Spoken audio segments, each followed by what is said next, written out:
ആദ്യം തന്നെ നല്ല കടുപ്പത്തിൽ നല്ല മധുരത്തിൽ തേയില വെള്ളം ഉണ്ടാക്കിയെടുക്കുക, അതായത് കട്ടൻ ചായ.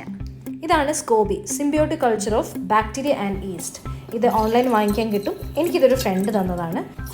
ഒരു വൃത്തിയുള്ള ഗ്ലാസ് ജാറിലേക്ക് ആ സ്കോബിയും ഒപ്പം തിളപ്പിച്ച തേയില വെള്ളം ഒഴിച്ചു വയ്ക്കുക. ഇനി നന്നായിട്ട് ഒരു നല്ല ക്ലീൻ വെളുത്ത തുണി കൊണ്ട് മൂടി കെട്ടി ഇരുട്ടുള്ള ഒരു ഭാഗത്ത് സൂക്ഷിക്കുക. 7 മുതൽ 14 ദിവസം വരെ സൂക്ഷിക്കുക. നാച്ചുറൽ ഫെർമെൻറ്റേഷനുള്ള സമയമാണ് 7 മുതൽ 14 ദിവസം. കൊമ്പൂച്ചയുടെ ഹെൽത്ത് ബെനിഫിറ്റ്സ് ഒക്കെ ഞാൻ ഡെയിലി ഡോസിൽ പറഞ്ഞിട്ടുണ്ട്.